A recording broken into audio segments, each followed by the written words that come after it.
Guys हम कर रहे हैं फैक्टराइजेशन और हम आज और क्वेश्चंस करेंगे इसके बेस पे।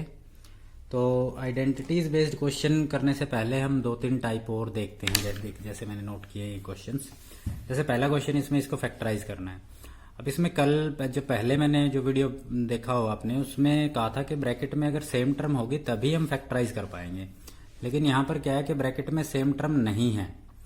तो इसलिए पहले मुझे क्या करना पड़ेगा, पहले मुझे इनको सिंपली मल्टीप्लाई करना पड़ेगा। फर्स्ट हम मल्टीप्लाई कर देते हैं। जैसे ये हो जाएगा a b c square plus a b plus a square c plus B square c, इस तरह से मल्टीप्लाई करनी पड़ेगी मुझे सिंपल। अब मुझे ये रीग्रुपिंग करनी पड़ेगी, क्योंकि पहले जो ग्रुपिंग की हुई थी उसमें जो ब्रैकेट में टर्म्स थी वो सेम नहीं थी, इसलिए मैं रीग्रुपिंग करता हूँ। मान लीजिए मैंने पहले और तीसरे का ग्रुप बना दिया। इनमें से देखिए आप क्या कॉमन आता है। हम डायरेक्ट कॉमन लेने की कोशिश करते हैं। ए सी स्क्वायर है और बी भी है और ए स्क्वायर सी है, तो यहाँ स्क्वायर ए के पास है, यहाँ एक ए अकेला है, यहाँ सी स्क्वायर है और यहाँ सी की पावर 1 है। तो इसका मतलब अगर मैं ए सी कॉमन ले लूँ यहाँ से, तो इस ब्रैकेट में क्या बच जाएगा, देखिए यहाँ से ए और सी कॉमन लिया, ए भी गया और सी की पावर 1 बाहर चली गई। So it mean this is B C plus यहाँ से भी ए और सी बाहर जा चुका है, तो ए की पावर 1 बच गई इसके पास। So this is a plus last देखिए इस सेकंड और फोर्थ में देखिए, अब इनमें से क्या कॉमन आ रहा है, बी कॉमन आ रहा है, तो मैंने बी को कॉमन ले लिया। तो यहां पर क्या बच गया, ए प्लस यहां देखिए बी बाहर जा चुका है, तो एक पावर बच गई इसके पास बी और एक बच गया सी। तो अब देखिए ब्रैकेट में जो टर्म्स है वो दोनों सेम हो गई। तो इस तरह से मैं क्या करूंगा, अब ए प्लस बी सी को कॉमन ले लूंगा। So what is left inside, A C plus B. तो इसकी करेक्ट फैक्टराइजेशन क्या हो जाएगी, ये हो जाएगी। नेक्स्ट ऐसा ही हम एक और देखते हैं। देखिए मैंने ये लिखा है क्वेश्चन।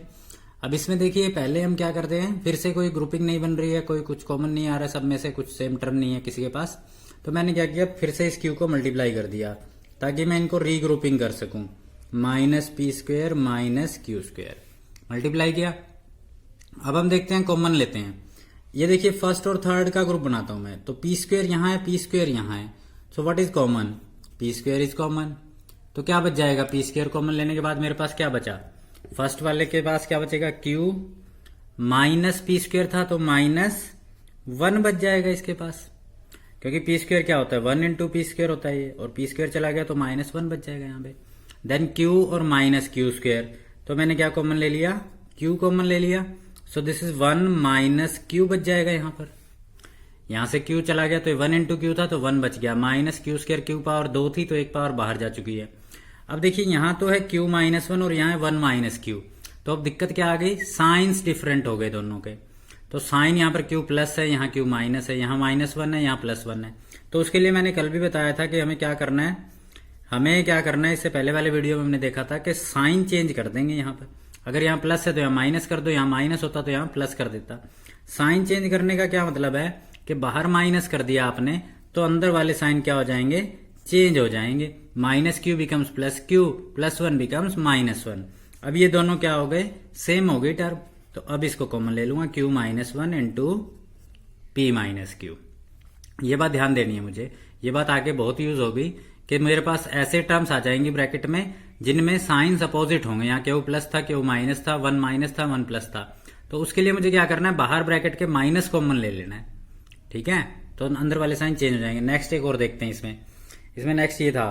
तो इसमें भी कोई ग्रुपिंग नहीं बन रही है, तो इसलिए मैंने क्या किया, मल्टीप्लाई कर दिया। So a cube plus a b -2 a square b और -2 b square, a cube plus a b -2 a square b और -2 बी स्क्वायर, ये आ गया।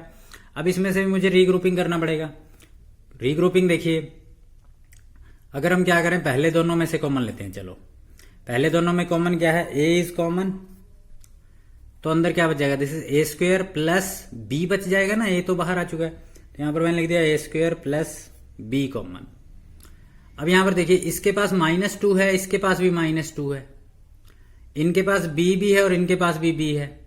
तो इसलिए मैंने क्या लिखा, भाई दोनों के पास एक तो -2 है और दोनों के पास एक बी भी है जिसको मैं कॉमन ले सकता हूं।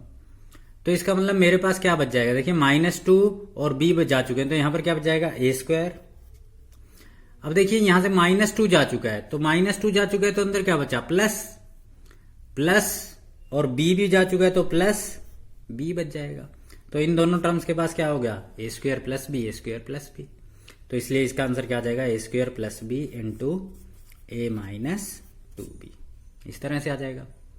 ये वाली बात समझने की जरूरत है। इसमें से -2b दोनों के पास था, तो -2b मैंने कॉमन ले लिया। तो जब ये माइनस बाहर आ गया तो अंदर वालों के साइन चेंज होने हैं। इसको इस तरह से पढ़ लीजिए आप। तो माइनस जब बाहर आ गया तो ये जो माइनस की टर्म थी ये प्लस की काउंट होगी, ये जो माइनस की टर्म थी ये भी प्लस की काउंट करनी पड़ेगी मुझे, क्योंकि माइनस मैंने बाहर ले लिया है। ठीक है गाइस, अब हम नेक्स्ट हम जो शुरू कर रहे हैं वो है identity based factorization. Identity based factorization में लास्ट वीडियो में मैंने बताया था कि a plus B whole square जो होता है वो किसके इक्वल होता है, a square plus B square plus 2ab के। अब ये क्या है, इस जो आइडेंटिटी के दो साइड हैं, ये लेफ्ट हैंड साइड है और ये राइट हैंड साइड है। इससे पहले जब हमने मल्टीप्लाई सीखी थी तो लेफ्ट हैंड साइड गिवन होती थी, हमें राइट हैंड साइड में कन्वर्ट करना था। अब फैक्टराइजेशन में क्या है कि राइट हैंड साइड होगी और हमें उसको लेफ्ट हैंड साइड में करना होगा। ठीक है, जैसे हम एक क्वेश्चन करते हैं। देखिए मैंने एक क्वेश्चन लिखा कि x square plus 4 plus 4x। ठीक है, मैंने इस तरह से क्वेश्चन लिखा और मैं चाहता हूं कि इसको फैक्टराइज किया जाए। इसको क्या किया जाए, फैक्टराइज किया जाए। तो देखिए हमें पहले तो ये देखना है कि क्या ये जो तीन टर्म्स दी हैं ट्राइनोमियल जो मेरे पास है, इसमें कौन कौन सी टर्म है जिनको मैं होल स्क्वायर लिख सकता हूं। क्या मेरे पास दो टर्म ऐसी हैं जो ए square plus a square plus B square की फॉर्म में लिखी जा सकती हैं। देखिए ये जो टर्म है इसको मैं लिख सकता हूं एक्स होल स्क्वायर, 4 जो है इसको मैं लिख सकता हूं प्लस 2 होल स्क्वायर, इस तरह से लिख सकता हूं। अब देखिए जो आइडेंटिटी से मुझे ये सीखना पड़ेगा कि ए स्क्वायर प्लस बी स्क्वायर अगर आ जाता है तो उसके बाद जो थर्ड टर्म है वो प्लस 2ab फॉर्म में होगी या वो माइनस 2ab फॉर्म में होगी। माइनस 2ab फॉर्म में क्यों होगी, क्योंकि मेरे पास दूसरी आइडेंटिटी भी थी ये वाली, उसमें क्या था, square of the first term square of the second term minus 2ab। तो या तो अगर मेरे पास ए होल स्क्वायर बन गया प्लस बी होल स्क्वायर बन गया तो जो नेक्स्ट टर्म होगी वो या तो प्लस 2ab की फॉर्म में होगी या वो माइनस 2ab की फॉर्म में होगी। तो इसका मतलब देखिए ये एक्स होल स्क्वायर हो गया प्लस 2 होल स्क्वायर हो गया। तो नेक्स्ट टर्म मुझे यहां से देखना है, यहां पे साइन क्या है, प्लस। तो इसका मतलब है नेक्स्ट टर्म जो आएगी उसको मैं प्लस 2ab की फॉर्म में लिख के देखता हूं। प्लस 2ab की फॉर्म में आइडेंटिटी के हिसाब से ये a है और ये b है, तो इसका मतलब 2 इंटू ए इंटू बी लिख के देखो आप। देखा यहां से मैंने कंपेयर किया ना, a ये हो गया x, b ये हो गया मेरे पास 2, तो लास्ट थर्ड टर्म जो 2ab की फॉर्म में मैंने लिख के दिखा 2 इंटू ए इंटू बी, प्लस क्यों, क्योंकि यहाँ पे प्लस था। तो यहां से मुझे पता चला कि ये तो 4x ही हो जाएगा, 2 इंटू एक्स इंटू 2 4x ही हो जाएगा। तो इसका मतलब ये जो टर्म है और ये जो टर्म है दोनों सेम है। और ये क्या हो रहा है, ये तो ए स्क्वायर है प्लस बी स्क्वायर है प्लस 2ab फॉर्म है, तो इसका मतलब this is nothing but this is X plus 2 whole square. So this is nothing but X plus 2 into X plus 2। तो इसका मतलब ये जो नंबर है कैसे आएगा, ये जो टर्म है, ये जो एक्सप्रेशन है कैसे बनी, एक्स प्लस 2 को एक्स प्लस 2 से मल्टीप्लाई करने से बनी है। ये बात समझ में आई। और देखते हैं हम, चलिए मैंने एक लिखा, देखिए Y square minus 8y plus 16, मान लीजिए मैंने ऐसे लिखा। फिर से मुझे वही काम करना है कि ऐसी टर्म ढूंढनी है जिनको मैं होल स्क्वायर की फॉर्म में लिख सकता हूं। ये जो y है इसको मैंने y होल स्क्वायर लिखा, 16 जो है उसको मैंने 4 होल स्क्वायर इस तरह से लिख दिया। अब जो नेक्स्ट टर्म है या तो वो माइनस 2ab मिलेगी या वो प्लस 2ab मिलेगी। तो इसके लिए मैंने क्या लिखा, देखो यहां माइनस है तो मैंने माइनस लिख दिया। अब जब ऊपर वाली आइडेंटिटी से अगर मैं कंपेयर करूं ए स्क्वायर तो ए हो गया y, बी होल स्क्वायर होना चाहिए तो बी हो गया 4, तो इसलिए यहां पर ये जो टर्म आनी चाहिए 2ab की फॉर्म में लिखी मैंने। तो क्या ये 8y आ रहा है, ये 8y आ रहा है। तो इसका मतलब ये जो वैल्यू है this is representing A whole square plus B whole square minus 2ab। So it is nothing but y minus 4 whole square है। तो y माइनस 4 होल स्क्वायर क्या होता है, y minus 4 into Y minus 4। इसका मतलब given term किस किस की प्रोडक्ट है, y माइनस 4 की y माइनस 4 के साथ प्रोडक्ट दी हुई है। अच्छा अगर आपके मन में ये चल रहा है कि अगर यहाँ पे कुछ और नंबर हो या यहाँ 8y की जगह ये 2ab ना बन रहा हो तो उसके लिए अलग तरीके हैं मेरे पास, वो हम आगे की वीडियोस में डिस्कस करेंगे। पहले अभी कौन से है जो आइडेंटिटी के बेस पे सॉल्व हो सकते हैं। नेक्स्ट देखिए एक और लिखते हैं, ए स्क्वायर प्लस 1/4 प्लस ए, मान लीजिए ये लिख दिया मैंने। अब फिर से सबसे पहले आपको क्या करना है, आइडेंटिटी अगर यूज करनी है तो पहले यही ढूंढना है कि किस किस को होल स्क्वायर की फॉर्म में लिख सकते हैं। So this is a whole square and the next term is 1/2 whole square. तो on comparing it with the identity, ये जो फर्स्ट टर्म है ये तो ए हो गई, ये जो सेकंड टर्म है ये बी हो गई, ये जो this A square plus B square हो गया। तो जो नेक्स्ट टर्म बच गई, प्लस का साइन है ना यहाँ पे, तो इसलिए मैंने यहाँ पे प्लस का साइन लिखा। अब इनको 2ab की फॉर्म में अरेंज किया, 2 इंटू ए इंटू बी। क्या ये कैंसिल होके ए आ रहा है? हाँ जी आ रहा है। तो इसका मतलब this value is nothing but this expression is a plus 1/2 whole square which is a plus 1/2 into a plus 1/2। मतलब इन दोनों की मल्टीप्लाई से ये नंबर आ जाएगा। ठीक है गाइज, एक और देखते हैं। चलिए इसमें मैंने लिखा 49y square minus 56y plus 16, इस तरह से लिख दिया।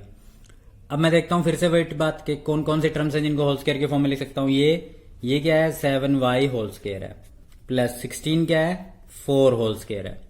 समझ गए? तो ये a का काम करेगी, ये b का काम करेगी। तो इसका मतलब आगे माइनस लिखा हुआ है, तो इसलिए मैंने माइनस लिख दिया। अब इनको 2ab की फॉर्म में अरेंज करो, 2 इंटू ए इंटू बी। क्या ये 56y आ रहा है? हाँ जी आ रहा है। तो इसका मतलब ये हो गया कि this expression can be written as 7y minus 4 whole square which is equal to 7y minus 4 into 7y minus 4। ठीक है, इसी तरह से एक और लास्ट एग्जांपल हम इसमें देखते हैं। देखिए x square by 4y square minus 1/3 plus y square by 9x square, इस तरह से लिखा हुआ है। फिर से हमें काम वही करना है कि सबसे पहले दो ऐसी टर्म ढूंढनी है इस एक्सप्रेशन में जिनको मैं होल स्क्वायर लिख सकता हूं या नहीं लिख सकता। तो मैंने लिखा ये जो टर्म है this is x plus 2y whole square. ये लास्ट वाली जो टर्म लिखी हुई है this is y by 3x whole square.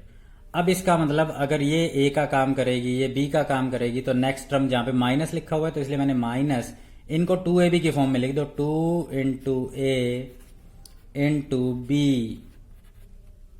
अगर इस बात को मैं सॉल्व करूं, देखिए y कैंसिल हो जाएगा, 2 कैंसिल हो जाएगा, x कैंसिल हो जाएगा, तो 1/3 बच रहा है माइनस, तो ये माइनस 1/3। तो इसका मतलब this value, this expression is representing x/2y minus y/3x whole square which is equal to x/2y minus y/3x multiply by x/2y minus y/3x। ठीक है, ये बात समझ में आई। अब इसी आइडेंटिटी के बेस पे दूसरा टाइप के क्वेश्चन भी हो सकते हैं। जैसे मेरे से पूछा जाए कि मिसिंग नंबर फाइंड कीजिए, मिसिंग टर्म फाइंड कीजिए, बी स्क्वायर माइनस, यहां पर मैंने क्वेश्चन मार्क दे दिया प्लस 9। मुझे कहा जाए कि मिसिंग टर्म जो है वो फाइंड कीजिए, आपको यहां पर क्या लिखना है। तो फिर से देखिए पहले तो मुझे क्या करना है, वही जो अभी तक किया था हमने इन क्वेश्चंस में, कि मुझे ऐसा काम करना है कि पहले मुझे देखना पड़ेगा कि कौन कौन सी टर्म को होल स्क्वायर लिख सकता हूं। So this is b whole square, और 9 को मैं लिख सकता हूं 3 होल स्क्वायर। ये बात हम लिख सकते हैं। माइनस आ रहा है इसके बाद, तो मैंने माइनस लिख दिया। ठीक है, अब देखिए 2 होल स्क्वायर की टर्म आ गई, माइनस आ गया, तो जो नेक्स्ट टर्म है वो should be of the form 2ab। वो किस फॉर्म में होनी चाहिए, माइनस 2ab फॉर्म में होनी चाहिए। तो माइनस 2ab फॉर्म में अगर होगी तो required number should be 2 into a की जगह b, और a की जगह तो ये वाली टर्म आ जाएगी और b की जगह 3 आ जाएगा। तो इसका मतलब कितना आना चाहिए वहां पर, 6b। ओनली देन क्वेश्चन में ऐसे होगा कि मिसिंग टर्म फाइंड करो if this is a perfect square. ठीक है, तो यहां पर क्या आएगा, 6b। एक और करते हैं ऐसे ही। यहां पर जैसे मैंने कह दिया क्वेश्चन मार्क है, यहां minus 12x plus 9, find the missing term such that the given expression is a whole square. तो देखिए ये जो यहां पर देखते हैं, ये जो टर्म है ये तो 3 स्क्वायर हो जाएगा। अब ये होल स्क्वायर नहीं है, अब ये होल स्क्वायर नहीं है, तो इसका मतलब this should be of the form 2ab, क्योंकि 3 ही टर्म होती हैं, a square plus b square, और फिर 2ab वाली टर्म आती है प्लस 2ab और माइनस 2ab। तो इसका मतलब ये जो टर्म है माइनस 12x, इसको मैंने लिखा माइनस 2, तो फॉर्मूले में आएगा, एक ये 3 आएगा ही आएगा इसमें, क्योंकि 3 के साथ x नहीं है। तो यहां पर मुझे नहीं पता कि क्या आएगा। ठीक है, मुझे यहां पर नहीं पता कि क्या आएगा, लेकिन प्रोडक्ट इनकी कितनी आनी चाहिए, 12x आनी चाहिए। तो यहां पर क्या आना चाहिए, देखिए तो यहां पर कितना आना चाहिए, 2x आना चाहिए। 2 इंटू 3 कितना होता है 6, 6 इंटू 2x, तभी तो 12x आएगा।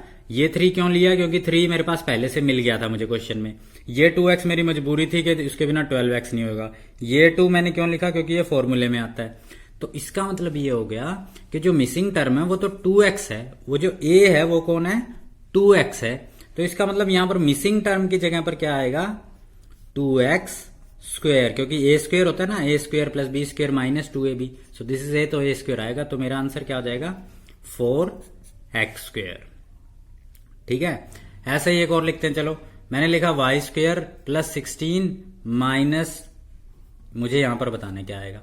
तो फिर से देखिए, ये तो क्या हो सकता है वाई स्क्वायर का होल स्क्वायर, ये क्या हो सकता है 4 का। अब माइनस लिखा तो माइनस। अब इसके बाद मुझे पता है कि आइडेंटिटी में तीसरी टर्म क्या होती है -2ab। सो ए की जगह ये, बी की जगह ये, 2 इंटू ए इंटू बी। तो मिसिंग टर्म क्या थी 8y मिसिंग टर्म थी। ठीक है गाइज, तो इस तरह से मैं इनको सोल्व कर सकता हूं। तो अभी हमने दो आइडेंटिटी की है, a प्लस बी का होल स्क्वायर और a माइनस बी का होल स्क्वायर। अभी हम नेक्स्ट और करते हैं इसमें, देखिए और हम करते हैं a square minus B square type. A square minus B square जैसे पहला मैं लिखता हूं, पहले तो मैं आइडेंटिटी लिखता हूं। क्या थी आइडेंटिटी, देखिए if a plus B into A minus B. अब इसमें भी देखिए दो right hand side left hand side होगी। पहले जब मुझे मल्टीप्लाई करनी थी तो ऐसी टर्म दी होती थी और मैं मल्टीप्लाई करके इस तरह से लिख देता था। अब क्या होगा, अब मुझे लेफ्ट हैंड साइड से किस तरफ आना है, राइट हैंड साइड की तरफ आना है, क्योंकि factorisation is the expressing the given term as a product of 2 और मोर देन 2 टर्म्स। ठीक है, इसमें जैसे हम पहला क्वेश्चन करते हैं, देखिए पहला मैंने लिखा, मान लो सबसे बेसिक लिखते हैं 9 माइनस एक्स स्क्वायर, इसको फैक्टराइज करना है। अब इसमें a square plus B square plus 2ab या माइनस 2ab तो अप्लीकेबल होगा ही नहीं, क्योंकि उसमें 3 टर्म थी। फिर इसमें माइनस दिखाई दे रहा है, तो मैंने देखा ये जो 9 है this is the square of 3 और जो x है this is the square of x। ये बात ठीक है। तो इसका मतलब this is of the form A square minus B square, and this value we know that this can be written as a plus B and a minus B. तो इसका मतलब a की जगह तो 3 हो गया और b की जगह x हो गया। तो इसका मतलब मेरा आंसर क्या आ जाएगा 3 प्लस एक्स और 3 माइनस एक्स। बात समझ में आई। नेक्स्ट और देखते हैं, मान लीजिए मैंने लिख दिया एक्स स्क्वायर माइनस 16। अब this x is the square of x and this 16 is the square of 4। So this is a now, this is b now, this is of the form a square minus b square. Again using a square minus b square we will have a plus b into a minus b. So it is of the form x plus 4 into x minus 4. अब इसमें गलती ये मत लिख देना कि कहीं इसको x plus 16 x minus 16 लिख दो। ठीक बात है, ये किसका स्क्वायर है वो टर्म b का काम करेगी, ये किसका स्क्वायर है वो टर्म a का काम करेगी। ठीक है, जैसे हमने एक और लिख दिया, मान लो 16/81 m स्क्वायर माइनस 121। ठीक है, अब इसमें देखो, अब पहले ये देखना है कि ये किसका स्क्वायर है। This is the square of 4/9m, इसका स्क्वायर है ना ये, माइनस 121 किसका स्क्वायर है 11 का। सो this is a, this is b, so a square minus b square. तो मेरे पास क्या वैल्यू आ जाएगी a प्लस b और a माइनस b, इस तरह से आंसर आ जाएगा। ठीक है, तो इसमें पहले मुझे लिखना है कि कौन किसका होल स्क्वायर है और उसके बाद सोल्व करना है। ठीक है, जैसे अब इसमें हायर पावर्स भी आ सकती हैं। हायर पावर्स कैसे, जैसे मान लीजिए आपको ये दे दिया जाए कि 36 a पावर 8 माइनस 121, इस तरह से दे दिया जाए। अब देखिए मेरे पास तो a square minus B square का ही फॉर्मूला है, तो पहले मैं इनको a square minus B square form में लिखूंगा। ये जो वैल्यू है क्या लिख सकते हो 6a4 पावर 2, इस तरह से लिख सकते हो ना। 6 square will be 36 and a power 4 will be multiplied by 2, तो a पावर 8 हो जाएगा, माइनस दिस इज 11 पावर 2। ये बात ठीक है। So this complete term is representing a now, और ये क्या है b है। तो मेरा आंसर क्या आ जाएगा, देखिए 6a4 minus 11 into 6a4 plus 11। अगर हायर पावर्स में दोबारा से यूज हो रहा हो a square minus B square, तो भी मुझे कंप्लीटली फैक्टराइज करना है। कैसे, जैसे मैं एक और लिखता हूं यहां पर, यहां तो a square minus B square apply नहीं हो रहा। अब जैसे अगला क्वेश्चन में लिखता हूं 81x power 4 minus y power 4, इस तरह से लिख दिया जैसे मैंने। तो this is 9x square whole square minus this is y square whole square, यही बात है।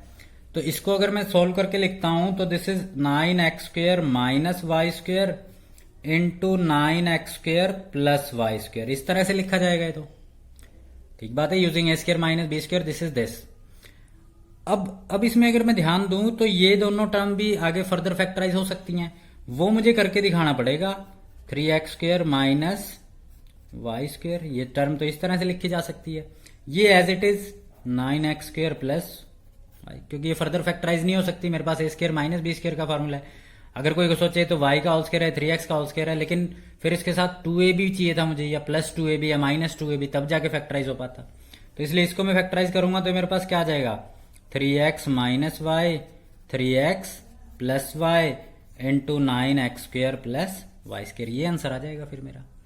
तो हायर पावर्स में आपको ये ध्यान रखना है कि कहीं जो आपके पहले स्टेप पे जो फैक्टराइजेशन की है, क्या उसमें कोई ऐसी टर्म तो नहीं है जो फर्दर फैक्टराइज हो सकती है, इस चीज का मुझे ध्यान रखना है।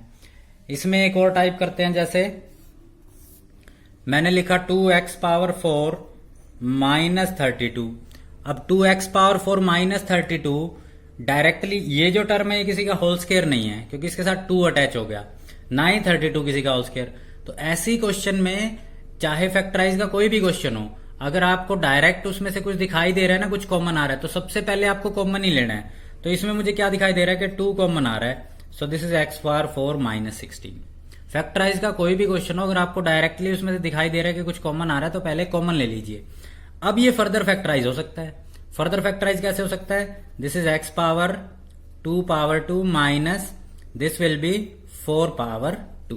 प्राइम फैक्टर लिखने मेरे लिए कोई जरूरी नहीं है, क्योंकि मैं तो a² माइनस b² यूज करना चाहता हूं। So this is 2 into x² plus 4 into x² minus 4। ये बात समझ में आई। ये टर्म किसका काम कर रही है, a का, ये टर्म किसका काम कर रही है, b का। अब इसमें दोबारा से देखो क्या फर्दर फैक्टराइज हो सकता है, ये वाला पार्ट फर्दर फैक्टराइज हो सकता है। तो ये वाला पार्ट फर्दर फैक्टराइज करके मैं डायरेक्ट आंसर लिख सकता हूं x प्लस 2 x माइनस 2। तो मेरा कंप्लीट सोल्यूशन कहां पर होगा, यहां आकर होगा। ठीक बात है। ऐसा ही एक और लिखता हूं, मान लो जैसे मैंने लिख दिया 5 माइनस, जैसे ये वाला क्वेश्चन लिख दिया 5 माइनस 20x²। अब ये मुझे क्या करना है, पहले सबसे पहले क्या देखना है कि कुछ कॉमन तो नहीं आ रहा, कॉमन आ रहा है 5, तो कॉमन निकालो, 1 माइनस 4x²। अब इसको कर दो a² माइनस b² से, सो this is 5, this is 1² minus this is 2x² हो जाएगा। तो इसको मैं फर्दर फैक्टराइज कर सकता हूं, क्या हो जाएगा 5 इंटू 1 माइनस 2x और ये 1 प्लस 2x, आंसर आ जाएगा। ठीक है, तो इस तरह से मुझे फैक्टराइज करना है। इसमें जो लास्ट टाइप बचता है उसके बारे में बात करते हैं हम। चलिए, लास्ट टाइप ये बचता है, जैसे मेरे पास मान लीजिए इस तरह से दे दिया जाए a power 4 plus 4b² minus 4ab minus 9c², इस तरह से दे दिया जाए। अब ये 4 टर्म है, अब इनके सभी टर्म्स में से कोई चीज कॉमन भी नहीं आ रही, कुछ भी कॉमन नहीं आ रहा। ये a पावर 2 लिखे, यहाँ पर a² लिखते हैं, यहाँ पे कुछ कॉमन भी नहीं आ रहा। ठीक है, तो पहले तो यही देखो कि किस किस को होल स्क्वायर लिख सकते हो। पहले मैंने लिखा this is a², this is 2b² और last term is minus 3c² और माइनस 4ab, ऐसे ही लिख दिया मैंने। ठीक बात है। अब देखिए, अब क्या आपको ये ध्यान रखना है कि अभी तक का जो काम किया वो सारा अप्लाई हो जाएगा इसमें। अब आपको ये ध्यान रखना है कि इसमें होल स्क्वायर तो नहीं बन रहा कहीं ना कहीं। होल स्क्वायर देखिए, इस ये एक टर्म है जिसमें ए भी आया है, तो ए और बी की टर्म्स को लेके देखिए कि क्या ये तीनों टर्म्स होल स्क्वायर तो नहीं बना रहे। इनको मैं अरेंज करता हूं, देखिए a² प्लस b², माइनस का साइन है ना यहाँ, तो मैंने लिखा माइनस 2ab। क्या ये माइनस 4ab आ जाएगा, आ जाएगा। तो इसका मतलब इन तीनों ने क्या कर दिया, होल स्क्वायर कंप्लीट कर दिया। और उसको मैंने साइड में लिख दिया माइनस 3c होल स्क्वायर। तो इसका मतलब क्या हुआ, देखिए ये जो तीनों टर्म्स थी, ये तीनों टर्म क्या बन गई, a माइनस 2b का होल स्क्वायर बन गई है, माइनस 3c का स्क्वायर बन गया। ये बात समझ में आई। ये तीनों टर्म्स मैंने देखा तो ये तीनों टर्म्स a माइनस 2b का होल स्क्वायर बन गए। अगर ये होल स्क्वायर बन गए तो ये जो पूरी टर्म है ये a का काम करेगी, दिस इज a²। ये जो टर्म है ये b का काम करेगी, दिस इज b²। इसको मैं कैसे लिख सकता हूं, this is a plus b and a minus b। ये पूरी टर्म किसका काम कर रही है, अब a का और ये b का, तो ए प्लस बी हो गया और ए माइनस बी हो गया। ये बात समझ में आई या नहीं आई? ठीक है। इसी तरह एक और करते हैं हम, इसी का एग्जाम्पल देखिए, इसी के बेस पे ऐसा ही एक और एग्जाम्पल देखते हैं हम। देखिए मैंने लिखा 16x power 2 minus 24yz minus 9y² minus 16z²। तो सबसे पहले तो वही काम कि जो जो होल स्क्वायर लिखे जा सकते हैं वो होल स्क्वायर लिख दियो। मैंने लिख दिया ये 4x का स्क्वायर है, ये माइनस 3y का स्क्वायर है, ये माइनस 4z का स्क्वायर है और लास्ट वाली टर्म माइनस 24yz है। ये मैंने लिख दिया तीनों को, जो जो होल स्क्वायर लिख सकता था मैं।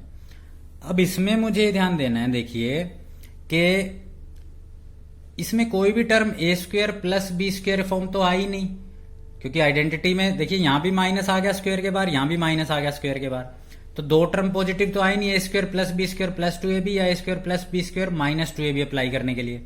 तो इसलिए मैं क्या करता हूं, देखिए यहां से माइनस कॉमन ले लेता हूं। तो मैंने लिखा 4x² माइनस, अगर मैं कॉमन ले लूं, देखो ये 3y² पॉजिटिव हो जाएगा, 4z का स्क्वायर भी पॉजिटिव हो जाएगा और ये माइनस का साइन इसके साथ भी पॉजिटिव ले लिया तो ये क्या बन जाएगा, प्लस 24yz। yz इसलिए लिया मैंने साथ में क्योंकि मैं ये देखना चाह रहा हूं कि क्या कहीं इनका होल स्क्वायर तो नहीं कंप्लीट हो रहा y और z वाली टर्म्स का। तो 2ab आएगा तो 24yz आएगा।